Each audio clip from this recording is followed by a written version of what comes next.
This week on Low Earth Orbit, we're doing a spoiler-free review of the new Pixar movie Inside Out, followed by a full discussion afterwards.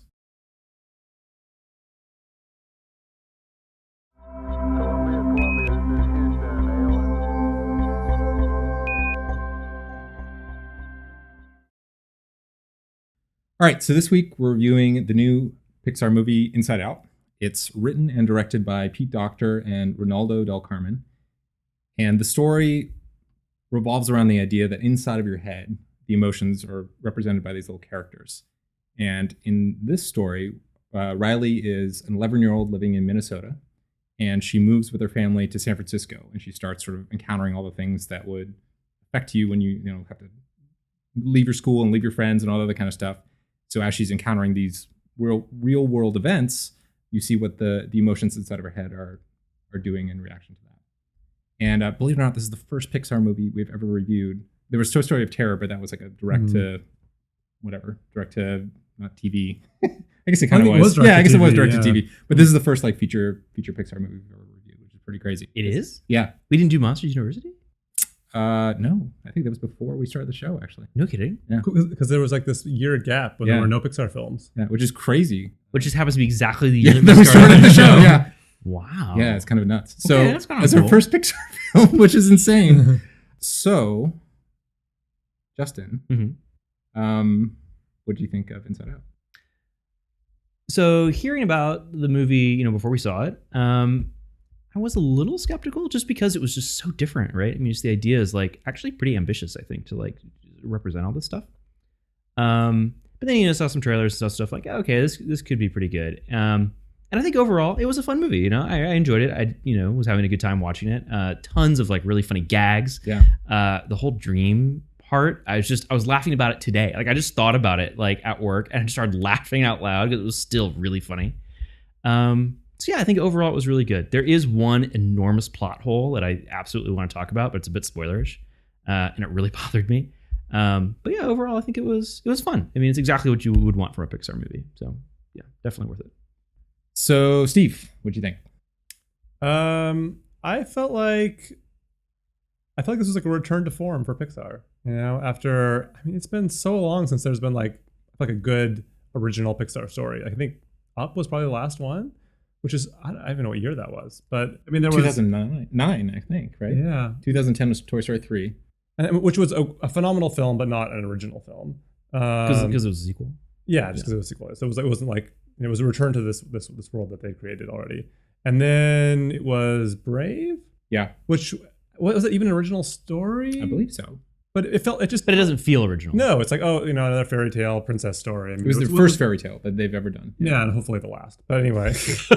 and then it was Monsters University 2, or Monsters University. Yeah. Which is sequel to Monsters Inc., which was another fun return to that world. But again, it just felt like, Pixar always kind of felt like it like pulled off this feat that like no one else in Hollywood could do, which is like one original story after another. And it was like upping the ante each time. And like I remember like going to Up and like being really unsure about it, and just then loving it, just being blown away that they made a movie about like someone growing old and like their spouse dying. And sorry, spoilers if you haven't seen Up, but you should like the first 10 minutes. I don't think it's a spoiler. And then like going on this crazy adventure with this little kid and into South America. It's just such an insane like concept, and it works so well. And I thought, this is for sure going to be a bomb at the box office. Like it's just too good, but too different, and then it was fine. And then I feel like so many Pixar films were like that. They were just like so like there's this whole like crazy world that shouldn't seem like it should work on screen in a kids movie. And then they just went through this like series of like films that didn't have that magic. Yeah. And this kind of came out, and I had the same feeling like as I did with Up, which like going into it like I don't know if it's gonna be. The concept seems a little bit like it could be like easy to screw up.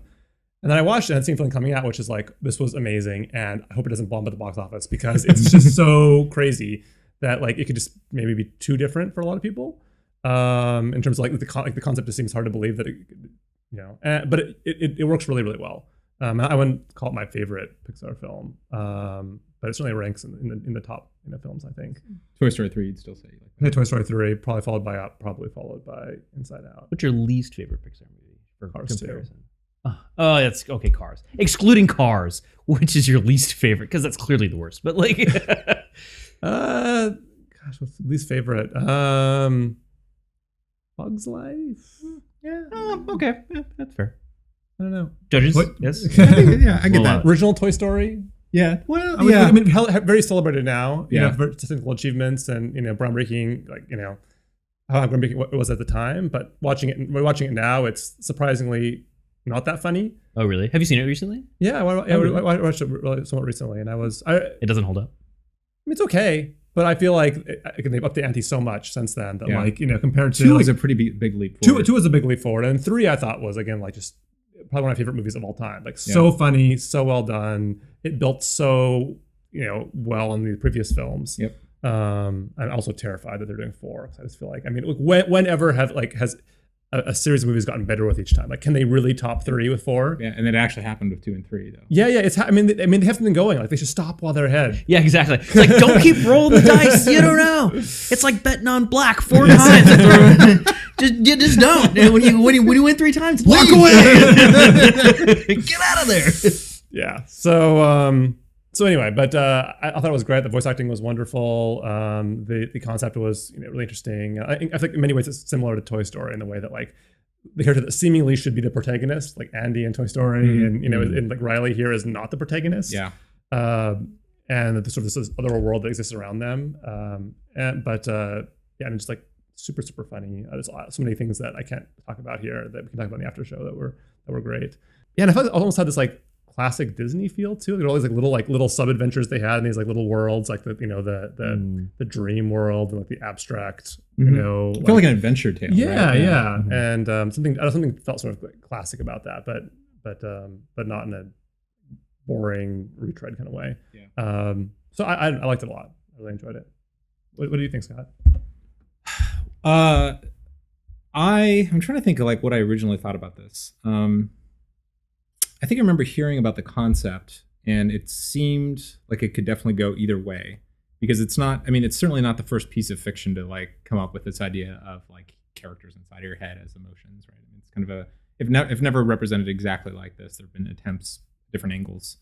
So I guess I didn't really know what to expect, but I think this is maybe my favorite Pixar movie. I think it's spectacular. I think it does the thing that is so hard to aim towards and so hard to sort of describe once you get there, but it's just sort of this emergent, there's something bigger than what it sets out to do that it sort of reaches. And there are certainly like individual moments that are really awesome and individual concepts that kind of come around really well, which I'll mention in a second. But it's still at the end of it, it's one of those things where it's like, if you step back and look at it from a distance and kind of like say, regardless of what the individual details are, like, what do you think of that movie as kind of as a whole, just the feeling you take away from it? And I think it's such a fantastic feeling. By the end of the movie, I'm just like so glad I saw it. I'm so glad I was there. And like all the things that I was still thinking about, we saw it yesterday, and things I was still thinking about today, which is like one of the marquee things, right? It's like, you still think about it like the next day and like the next week and, maybe potentially much longer than that. And it's just, there actually had something tangible to say. Like there was something a specific set of ideas that we're trying to get across, and something that like, one of the early reviews I saw was like, yes, it's one of Pixar's best movies.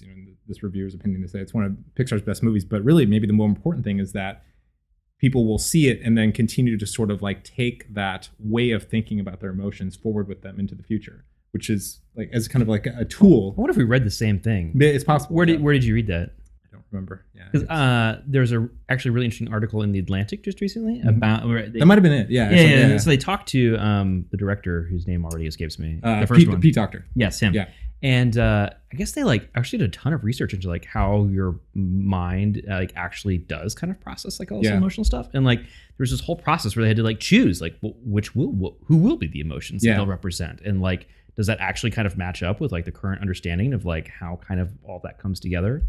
And it was really neat. I'll have to dig up the article. Maybe we'll put it in the show notes or something. But it's actually really cool. And one of the things they called out specifically was, like you said, is that like it's like a different framework for thinking about like emotions and stuff. And I guess like they were kind of hoping / predicting that like this may set the tone for like how just the public like talks about and thinks about like how people's emotions work. So I don't Yeah. know. It's like I said, super ambitious, and maybe it will do that. Yeah. Yeah. I mean, I have my doubts about just how clear the message was at the end that they were trying to convey. Yeah. You know, I felt like there were multiple messages they were trying to convey at the end, and I think there was varying degrees of success I felt in conveying them. Like I'm pretty clear about some of the things they were trying to say. And other places I'm like not 100% sure what the message was. We should talk about that in spoilers. And so we should, yeah. Yeah. But like that's what I'm curious if did it feel like really crisp at the end for you guys? It was for me. Yeah. No, it was a little murky for me. I mean, I think I kind of got the gist of some things, but there were some other things where I'm like, I'm not 100% sure. We'll definitely compare. I really want to talk about it because yeah. I have a feeling that like we probably all three got something different That's out of possible, the end. yeah. You know what I mean? So yeah. So just to finish up a couple other things, like I definitely want to talk about some of the details that you're talking about. But a few things that I found really interesting is that it really did. You can tell these people like live in the San Francisco Bay Area because they got. It was interesting because the opening scenes show San Francisco, and really in a way that's not like the touristy San Francisco, but really like the type of San Francisco that like San Franciscans think of, which is like, you know, kind of these side streets that are, you have to walk almost straight up, you know, and like and it was super skinny. yeah, and it wasn't like picturesque streets. Right. It was like realistically like what some of the lower, you know, the lower rent areas would be. And, you know, it showed like the Ferry Building, which is not maybe the most recognizable aspect of San Francisco internationally, but they did show also the Golden Gate Bridge, and they showed the Transamerica Pyramid. And for me, I just felt like this is a very personal thing, but I just sort of like had never seen it represented quite that way. And I really appreciated that. And it felt like even near the end of the movie where there's like a scene where they're showing a freeway, it was like the actual 80 and 101 interchange, you know, and I thought that was really cool. I also thought it was interesting that, you know, they said they've been making the movie for 5 years, you know, but it's sort of an interesting, a bold choice, and B, sort of an interesting sort of time capsule for future generations, which is that the reason he moved to San Francisco was he was working for a startup. Oh yeah, yeah. And there's little hints that they don't hit you over the head with it, but you can definitely see like his T-shirt is like a startup name, and like he's on the phone talking about like investors and customers, and like we're in that world, and you know a lot of that stuff, it was authentic, you know, and in my mind it was a bold choice because a lot of times movies like this don't want to make sort of, you know, dating choices like that because it then makes it like less applicable or whatever in the future. But it really is a great service to future generations to kind of understand like what was this world like. And it's sort of this, you know, even when you look at like older Disney movies now that are like X-Men would be another good example, where it's like they talk about the things that were going on at the time, like the Cuban Missile Crisis and that kind of stuff. Yeah. And you can see how that influenced like the reality of the world that had been kind of fictionalized. I think that's really cool that that's here. But in the back to the basics, like tons of just hilarious moments and like little things that we like think about day to day as like human beings, but like we don't always like call out. Like there's this, I don't know if it gives anything away, where she keeps like thinking about this like advertising jingle and it keeps coming up, and she's like wants to get the song out of her head, but it keeps coming up, and they like all the things they do just kind of explain some of the idiosyncrasies that people have. I think are really cool. And like there's a moment where like they're justifying like why you forget phone numbers, which I heard you laughing at the other end of the theater about, which is hilarious. I did love that part. Yeah, I love all those little details were so good. It reminded me actually of Inception, which also had a lot of these little details. Right, I still haven't seen that. There's like the kick, you know, people wake people up, you know, like all little things like again that exactly the same way. You don't really think about, but then you're like, you're right. That is happen when you dream, you know, and like, you know, and this was like that, but expanded to like all kinds of, you know, matters, including like subconscious things. Like I love like when there's like the whole like section about the subconscious was really great. That I think so we talk about that more in the after show. Definitely So one of my favorite, like the thing I probably pretty much always want from a movie, and I'm always hoping for, and so rarely kind of get the level of satisfaction out of, is that adventure thing. Like starting at one place and, you know, ideally physically going across space, you know, and seeing all the things that happen along the way, and like seeing like all the different environments, and like how do characters react to different environments, different situations, and kind of feeling like at the end that you've gone through this journey. And sometimes you kind of have to like imagine it in your head because it's more of kind of an internal journey. In this case, it's both. But I like the fact that the characters actually traverse this landscape and different experiences and different sort of art styles and like all kinds of things. And I think that's part of the reason I kind of like the overall feeling. I think is really positive.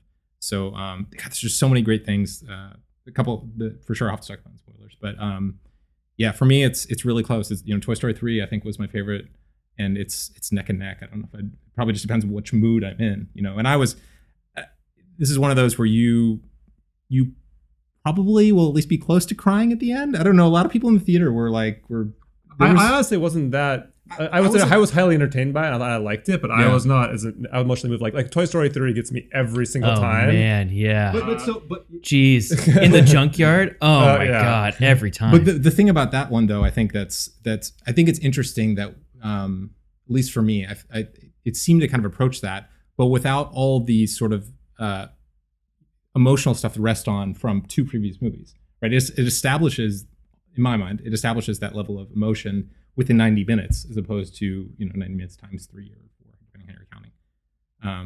But yeah, anyway, I think it's fantastic. I can easily recommend it. I think a lot of people would like it, and even if you weren't to be entertained by it, which I think most people will be entertained by it, you could still kind of take away this like, oh yeah, that's an interesting way to think about these things, and maybe there's some way to apply them. So I think we recommend it. Yeah. All right. So if you haven't seen the movie, pause. We're going to talk about spoilers in a second. All right, so we're going to go to spoilers in a second, but first, a couple things. So if you want to find our old episodes, both the video episodes and the audio episodes before we started doing a video, you can find all those at lowearthorbit.fm. You can also find all the contact information and ways to subscribe and all that kind of stuff. If you want to just mention something new to us quickly, you can find us on Twitter at Low Earth Show.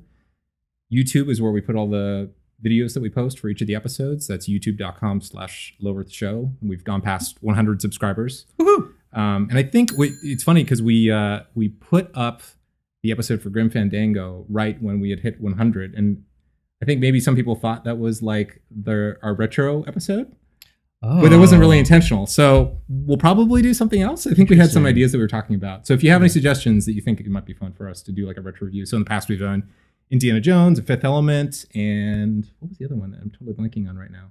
What's the other retro review we did? Did we only do 2? No, we did because we did 25 or 30, 50, 75, and this would be 100. I don't know. It's on the screen right now. Groundhog Day. Yes. Okay. So please subscribe there, and we'll keep working towards new retro videos and stuff. And we have a phone number. We do. We have a hotline, voicemail that you can hotline. Toll free, I think. Maybe not. I'm sure. Who pays for phone calls anyway? I mean, does anyone care if it's toll free or not? It doesn't matter. Everybody gets free minutes, right? Yeah, it doesn't matter. Anyway, we have a phone number. You can sue us, please. A little asterisk on the bottom. It's like $3 a minute. That's how we fund the show. Straight into Justin's account. That's right. These PS4 games aren't going to pay for themselves. Yes, we have a voicemail line. You can call us, leave us a voicemail, and we'll put it on the show. Probably. Ideally something. So if you have a thought on something we reviewed and you want to kind of share your perspective on it, or something you want us to review, or you just want to leave some kind of really creepy voicemail, feel free. We'll put that on the show too. Yeah, who knows? Go nuts. Yeah. All right. So the phone number for that is 573-880-4420. Operator standing by. Standing by. We do need a picture of pretzel with a little so badly. You have no idea. Oh my gosh. Yes. All right. On spoilers. All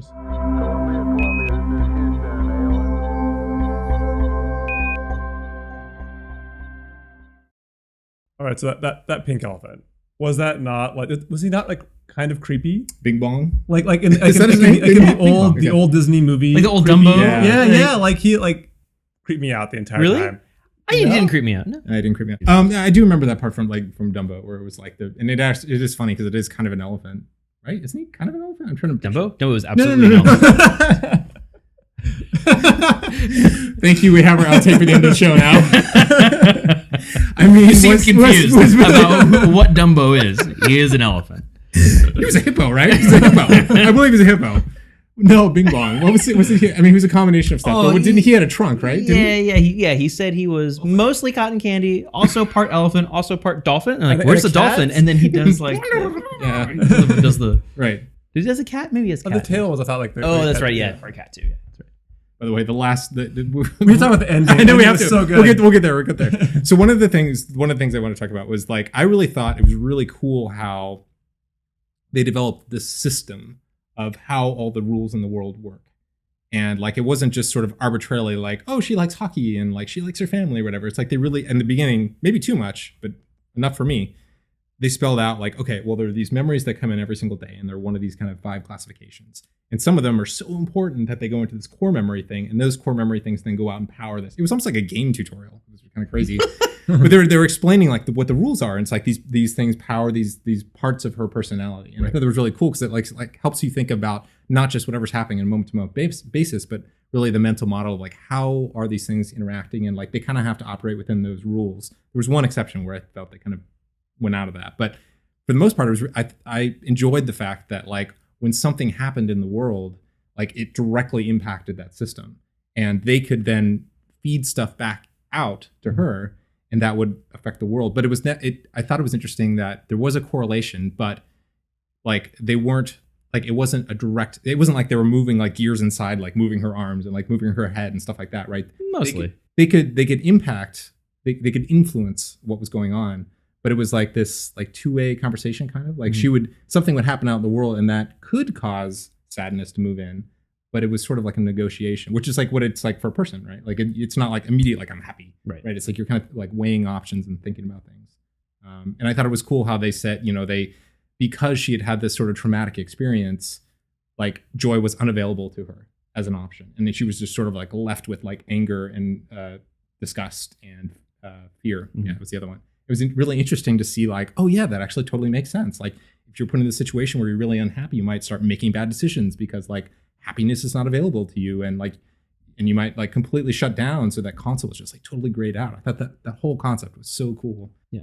There's definitely a tightrope act, I think, to construct the plot in a way that like the real world plot and like the like emotion plot actually like intertwined in a way that actually where they both kind of made sense, where it's like we have basically these 2 plot lines and they affect each other but never actually come into like direct and they each have to make sense independently and together at the same time. It's really tricky. So that's cool. I think overall they did a good job. I mean, particularly the console turning gray, I wasn't crazy about that. Like why did it turn gray and why did it thaw back out again? Well, so like my interpretation of it, and this is actually, I think this is a sign of a good movie if you can have like sort of like read messages into it. But to me, it was she had gotten to the point where she was like so unable to sort out her emotions that like she just started to like mentally shut down. And it wasn't until, my interpretation is that it wasn't until she or her emotions or whatever allowed herself to be sad at that moment and sort of be okay with being in that moment, like feeling, not just being forced to feel I can only be happy. It's like saying, no, it's okay to feel sad and kind of like flush that from your system. After that was okay, then it sort of opened up this range of emotions that she had access to again, including joy, including anger, including disgust. And, to me, it made sense that like they kind of hinted at this when Bing Bong was sitting on the side of the cliff or whatever, and he was like just sitting there, just like not moving. Mm-hmm. And then they sort of introduced this idea of like, yeah, it's okay for him to be sad, to sort of like move past that particular moment. Right. I thought it was a really cool idea. And like Joy saw that and she's like, oh yeah, okay, that's really interesting. I hadn't thought about that. And then they had this idea at the end of sort of like having a bittersweet memory where it's like half happy and half sad because, Riley had said, oh God, I don't understand what's going wrong. But the fact that her family was there to comfort her kind of made it this like half and half thing. I thought that was a really cool idea. And in particular, the idea that they were looking back through this old memory and Joy kind of made the discovery. It's like, oh yeah, because I allowed myself to feel sad and my family was there sort of to comfort me as a side effect of that, it turned into a happy memory. I thought that was a really interesting way to explore these like really complex emotions. Again, very aggressive thing to take on. It's like for something that's a kid's movie, although I don't think it really is. Well, I think none of the good Pixar movies are kids movies. Right, exactly. Yeah, have a kid sort of layer to that. They're kid friendly, but like there's an undercurrent that's like totally not. That's like appropriate for everyone. I'm not even sure Up was like kid friendly, at least in some parts. But no, I mean I don't know. Not every Pixar movie hits the same age range, though. Right? Yeah, that's fair. That's fair. I only really have, by the way, I didn't say this before, but I only have kind of 2 complaints about the movie. One was that I really wish there was more Riley time, like real world stuff, and maybe just selfishly because I wanted to see more San Francisco. On that note, I think earlier when we were talking, I thought it would be interesting to do a re-edited version of the movie that only includes one plot line or the other. Like, what if there was only the Riley plot line or like only the emotional plot line? It'd be like 5 minutes. well, the Riley one would be really short. But it'd be interesting, like, can they actually kind of stand alone? Like, I don't know. Yeah, I definitely, it left me wanting more. And I'll come back to them. Am I cutting you off? No. Okay. I want to come back to that in a second. But the other thing is I felt like, and this is not, I mean, I didn't like it, but like it didn't ruin the movie for me or anything like that. The sort of like the multiplying boyfriend thing just felt completely out of tone. Like it was the only thing that didn't feel like it was like in any way connected to her external experience. Like I would have bought if it was like she was like thinking about her boyfriend and like, you know, and she kept her imaginary boyfriend. Her imaginary boyfriend. I would die for Riley. Like if there was some sort of Canada. There was, I know, that was the best part. They're like, oh, okay. That was if there was something where like she kept thinking about him and like he went into the bag or something, but it felt like a weird like they just like didn't know how to get out of that situation. So anyway, it wasn't a big deal, but it just kind of felt a little out of tone. Everything else was so meticulous, and that was sort of thrown in there. The other thing that occurred to me is that because like I wanted more of that San Francisco stuff, and they even got to the end, they had the like what's that puberty button, you know, and it feels like this is kind of fertile ground for like the Toy Story shorts, right? Like there's all kinds of options they could do. And actually, this is the first time, and I might be alone in this, but this is the first time I've seen a Pixar movie and kind of really felt like I want a sequel. Like I would really be interested to see like how would, you know, they almost set it up that way with the, like the more expanded board at the end, right? Like how would this sort of system evolve as they like went to more complex, more adult situations? I would be really interested to see that. I'd also want to see more San Francisco. But I you know, I don't know. It left me wanting more, which is, I guess, Incredibles also did that. You know, you kind of get to the end. Oh, now you're gonna get it. Yeah, that's true. Yeah, absolutely. Did you there was one plot hole. Huge. I cannot so they being Joy and Sadness get lost out in long-term memory, and they've got the bag of the core memories or whatever. They've got the core memories. Yeah. And they themselves, so they're having a hard time getting back to headquarters, which is like the driver of the whole plot. Right. But it seems like the actual like critical issue that is in danger of like destabilizing everything is the fact that the core memories aren't at headquarters. Yeah. Like the fact that Joy and Sadness aren't there is a problem, but it seems like the actual problem is that the core memories aren't there. Yeah. Right? Yeah. They're surrounded by these pneumatic tubes whose entire purpose is to send memories from long-term memory to headquarters. They even show like the little mind worker people. They're like, let's just send up the memory of the toothpaste commercial, right? And it just goes up through the thing, and it's like, stuff those long terms, put the core memories in there, they'll go right back, and then you can take your time. I thought, I mean, I was under the impression that the problem was that Joy wasn't up there. Like she was at the rough point of her life, and she couldn't really be joyful without having the joy emotion be there. And I think that was a problem. But like, you know, like all the islands are like crumbling and falling off, and they're crumbling and falling off because those memories aren't in the little memory container, right? I think like, so. It just felt weird. It feels like there was basically like two major problems.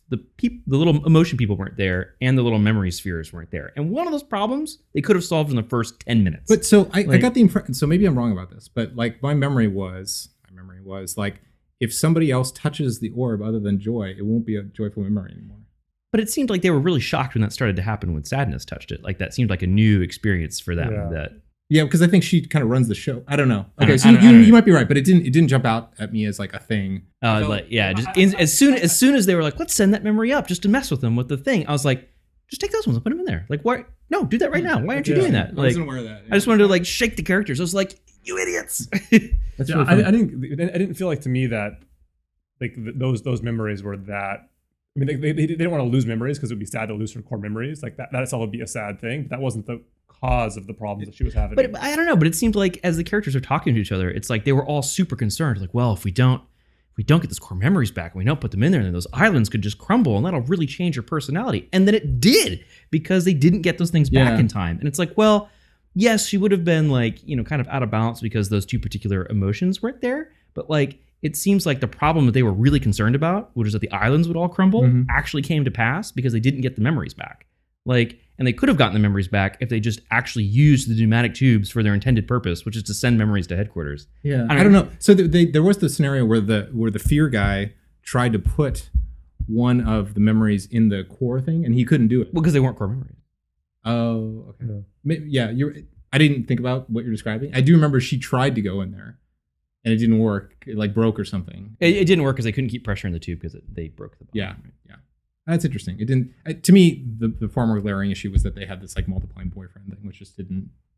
Yeah, it felt like that. Yeah. It felt like it didn't like, although technically not against the rules they set up, it also wasn't really in the spirit of problems are solved through the emotions. It was sort of like it suddenly became like a spatial thing through like pressing nines Or on a something. keyboard. It's like- Like, it's like, what's going on here? Yeah, It was yeah. funny, but it was or why? Yeah, it was just, that one was kind of gimmicky and weird. yeah. I don't know. It's just like it's one of those things where sometimes there's like fridge logic, where it's Yeah. like you watch the movie and then later you're like, wait, why didn't they do whatever? But this was like instant fridge logic, where it was like at just the very instant that they were like, let's send this memory up. I was like, why aren't they doing this? Like they could solve like their major problem right now if they would just stuff those things in the tube. It was a really dense movie, and I for sure I'm either going to watch it on video. I may or may not see it in theater again, but I'm going to like keep an eye out for that because I'm kind of curious. We have to talk about the final scene of the movie where they're like going to each of the all the different people. Before we go to that, like, so like the message of the movie, like Yeah. so there's like one which was basically like, sadness is like much more important than Joy thought she was. Like she's kind of, there's this message that it is important to become sad, and they kind of hammered that one, I think, pretty clearly. Mm-hmm. And there was also this maybe secondary message that like, as you get older, like what formerly were happy memories can be twinged with sadness because as you mature, because she felt compelled to touch all these old memories and make them sad, and she didn't even know why she was doing it, but like it seemed to be like it was like because Riley was reflecting upon these memories, and and now that she's no longer in Minnesota, what was formerly happy memories are kind of sad because she's sad that she's not there. Yeah, like I mean, that was my interpretation of why sadness was so compelled to touch all these things. But I think so too. Maybe less like clearly telegraphed as the kind of the basic like it's important to also have sadness in your life, or to also to enable you to enjoy to experience joy. But like something maybe you didn't get that. It was similar. I mean, to me, it was the current experience that she was having with her parents, like the current day experience she was having with her parents, or hockey or whatever. That I don't know if everybody has these experiences, but like I think as you're growing up, you can have a happy memory with like her friends or whatever. Actually, aside from the movie, you can, as a person, you can have a happy memory in your past with a friend, and then if you have some falling out with them or something like that, that might sort of tarnish your memory of the time that you did have with them. I'm not saying everybody works that way, but certainly I've had that experience, and I think some people have that experience at least once in a while. And particularly when you're younger, it's easy to kind of get that all mixed up. By the way, the reality distortion filter was amazing. Oh, that was awesome. In the little dream studio. Yeah. The whole sequence in the dream studio was so That was funny. It was so funny. It was When amazing. they split The dog. You lost it at that point. That was amazing. That felt, by the way, that felt like the most Monsters Inc. that any other Pixar movie has felt. Like just the whole thing there felt so much. It felt so much like the things they go through to scare the kids. Like they set up this whole thing. Anyway, yeah. Also, I love the posters that were there too. Like the greatest movies. hits, like I can fly and The unicorn like eating the cupcakes. They're like, okay, now we need Riley's voice. And there's a guy with like the big goatee. And That he's was reading the script amazing. because that perfectly in her It was voice. amazing. Oh my god! And then the teeth are falling out and like throw teeth in front of the camera. Yeah, it was very Monsters Inc. I wonder what gives it that vibe. Is it because it's just like they both are sort of like seeming like such technical jobs, right? Because it's like they're doing something very technical in Monsters Inc., right? Where they have like the factory and all the stuff, and then like the TV production was actually pretty technical too. Where there's like the whole crew and like the I think it's the notion of like the monsters thing that you have is that you feel like it's the thing they're helping the audience relate to is oh, the dark is scary and like your dreams are scary and like you think all these things are happening. And it turns out there's like this big facade going on. and the people doing all the scary stuff are radically incompetent. Exactly, yeah. So and I think that like the 2319 thing, right? That's an example of that. They're like, oh my god, like 2319. And it's like, you remember the movie? Like that was the thing if like you came in contact with human, like all hell. Oh yeah.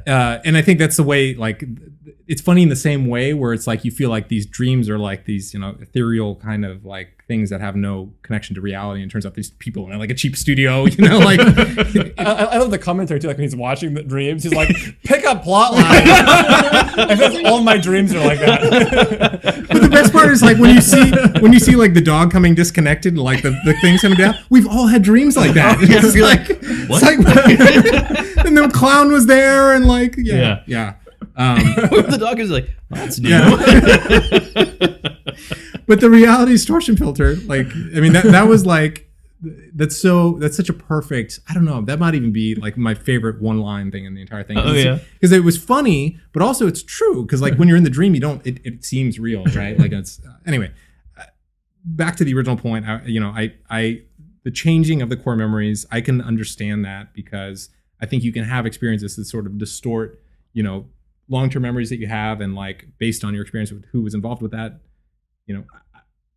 I get that. It was clear to me what was going on there. It was like basically her current experiences was sort of messing with her memory of what she thought. And I feel like that was the reason that it seemed like a surprise why it was new was that like, you know, her life, she reached maybe a level of maturity where now she could sort of think back on these things and have different feelings about her history. Yeah. And then fast forward to the future. So like at that point, there was just like the joy and sadness together in a few of the balls. And they fast forward again a little bit later, and suddenly there are balls that are like all kinds of colors. Like now she's matured even more, and she has all these like conflicting emotions in a single memory. And it seemed like that was where they were trying to go, but it was very, very brief. Yeah. I didn't think it was related as much to maturing as much it was to like, well, maybe a combination of maturing and like life conditions. You know? Yeah, I don't know. I think there's like a couple things going on. I mean, I think one of them, which we already kind of talked about, is that like the idea that memories aren't immutable, right? And that like, you know, they can be colored like through the lens of like other experiences or like, you know, like the situation you're in now. Like I think the thing where it's like, oh, well, they were happy memories and they still kind of are happy memories, but they're kind of sad now because she like knows that they're gone, right? Because she doesn't live there anymore. And then also that like, I think, yeah, like as you get older, I think that like, you know, there's like a whole new like level of complexity to like the emotions you can have. That was awesome. You know? Yeah. And so I think that like the idea that like, yeah, now the emotions or the memories aren't, you know, necessarily like governed by a single emotion, and there can be like a bunch of different ones in there. I think it's a reflection of like, you know, like the expanded console that they get, you know, too, right? They get like a console with all the new buttons and everything. It's I think supposed to sort of reflect that like, yeah, you build up like, you know, more sort of like emotional skills and like capacity. Yeah, and it's like there's just, you know, it's part of like getting older, and you know, yeah. Oh, by the way, the other things at the end before we get to zooming in their heads, like the new islands. I love the tragic vampire romance. That was yeah, so good. That was pretty great. A couple things I have to mention. Yeast of Eden, is that what it was called? Oh, the pizza place where they had only broccoli pizza. And he was like the commentary about like San Francisco, you even managed to ruin pizza. Like, ruin pizza. What was it? There was some quip about them being organic or something. Like there was definitely an organic food joke slipped in there somewhere. Like I'm sure that there was a lot of stuff I feel like I missed, which is part of the reason I want to re-see it or rewatch it. I mean, so at the end there were some amazing things because like they you know, presumably you've seen the movie if you're watching this part of the show, but like they jumped into the different heads of the characters, and like the one stands out for me is like the bus driver was just all angry people. It was amazing. And then when they cut, one of the best scenes, by the way, I think was when they were at dinner and they were like shooting between the different heads. Different ones, That was awesome. That was super cool. I mean, I wish there was more of that because it was so funny when they did all the characters. It's probably so hard to orchestrate that. So actually a really interesting point, I think. So in Riley's head, it's pretty clearly Joy who is steering the show. Yes, that's a great point. Yeah. But in the mom's head, sadness sort of seems to be the one at the controls. Yeah. And in the dad's head, it's anger that seems to be the ringleader. Which is odd because that doesn't seem super angry. No, he doesn't. And the mom doesn't seem particularly sad. But it is interesting that like in their, maybe they just looked good in that order. Like maybe we're reading too much into it. But I think it is kind of interesting to say that like there sort of seems to be like the one who's sort of like influence. I don't know. It's just, and there's also this other thing, which I don't know if there's, maybe I'm reading into it. I don't know what to read into it, but there's this other thing that occurred to me, which is that like in her head, that emotions, 3 of them are female, 2 of them are male. And everyone else, all of the emotions match the gender of the person. Yeah. I don't know if that means anything. Probably doesn't. I don't think it does. I think that's just because I thought about that too. Well, it's funny too, because like in the dad's head, like Joy still kind of looks pretty feminine, but it's a huge mustache, right? Like, I don't know. I think that was mostly just like a character design thing, where I don't think they're trying to like infer or like suggest anything. I don't know, because I think they just wanted to make it clear that they're not Joy's emotions; they're someone else's emotions. You mean Riley? Yes. I actually think that's what it was, to make it a little bit more like just have a clear geography about who you're looking at. Because imagine if it was like all the same genders, but just with glasses. I don't know if like even kids in particular would understand that you're looking at the mom's head. It's confusing enough. Yeah, totally. Yeah. And I think pure speculation on my part, but I think the reason that there's like the center person in the console isn't to say that he's always angry or that she's always sad, but it seemed to sort of suggest that like if there's a conflict, like who has the most seniority? Yeah. Like or just at the time that we saw them, who was the dominant emotion? True. I mean, Riley was pretty happy all the time. Yeah. Right? Joy was a dominant emotion most of the time. We went inside the dad's head at one time, primarily when he was angry. Yeah. Actually, that's true. That's a good point, because at different times when Joy was not in control or whatever, like she wasn't in the center. like she was in the back of the room and it was like anger or somebody else that was in the middle. So yeah, so maybe it's kind of like a fluid system. Yeah, that's pretty interesting. The truck driver thing was amazing. The cat thing. Is the cat thing was really, really good. That was fantastic. And then the teacher thing was pretty funny. Okay, the teacher one was. It was like particularly like the callback to the Brazilian helicopter pilot. I'll keep this just in case. And the dog. Well, what are the odds though? Because she's from San Francisco and the mom's from Minnesota. Yeah, yeah. I don't know. Well, I thought she was dreaming. I don't know. I think it was just supposed to be funny. Yeah. But it's just one of those things where it's like, I don't know. I'm reading too much into it. And they did the same thing with the pizza jingle. Or no. The what? Well, both the dad and Riley have the toothpaste song stuck in their heads, right? Is it the dad or is it the truck? Someone else had that. There's definitely one of the other people had the same thing happen. Yeah. What do you guys think of the short? Oh, I totally forgot about that. That's okay. Yeah, it was a cool little thing. I mean, it was not. So the one thing that occurred to me today, thinking about it, is that all the other Pixar shorts have been basically comedies, and this was not a comedy. It was just sort of like it was like a music video kind of, right? Like it was just a little song that had visuals. Gorgeous, super gorgeous. Yeah. Like the under the ocean, like lava stuff. That was really cool. But yeah, it was just a song. There was no real story there. Yeah, it was okay. Wasn't my favorite. I'm just saying that, Can't hold a candle to Presto. Still the best. Right? I think Presto's the best. Yeah. All right. See you next time. Bye.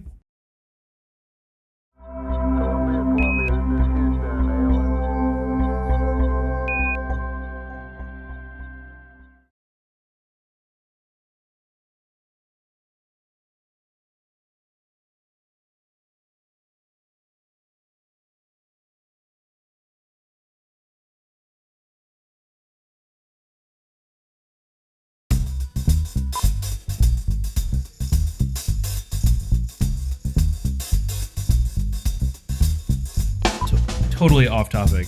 I have this little script that sends me like web server statistics every night. We apparently had to refer to lowerearthorbit.com from pizzatycoon.com. I don't know what Pizza Tycoon is. Please tell me it's a game. I so badly I'm really hoping it is actually. It must be, right? Like what other reasonable business would you base off Pizza Tycoon? We gotta look it up. I don't know. There's a Pizza Tycoon game. Or there was. This is like CD-ROM by Microprose. Ooh, for Amiga, MS-DOS, and Windows. CD-ROM. Oh my god, look at that guy. Retro review? That would be fantastic. Wow. The title was followed by 2 remakes/sequels. Fast Food Tycoon, aka Pizza Syndicate. And Fast Food Toon Tycoon. And Faster Food. Food Tycoon 2. Too fast. I was hoping it would become like Pizza Mob Boss. Papa John settles all family business. This is the game we play, with the cartoony game with the ducks, whatever it is. Rayman Legends.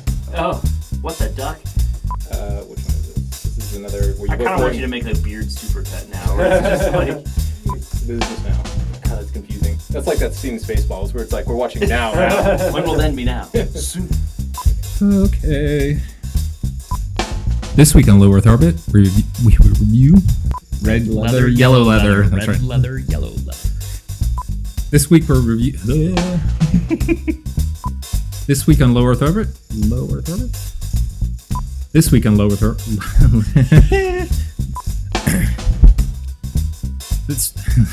I don't know. It's doing that. This week on Low Earth Orbit, we're doing a spoiler-free version review. This week on Low Earth Orbit, we're doing a spoiler-free review of the new Pixar movie, Inside Out, and a full discussion afterwards. Like a strained face. I was like, and it is funny because it is kind of an elephant, right? Isn't he kind of an elephant? I'm trying to. Dumbo? No, it was absolutely an elephant.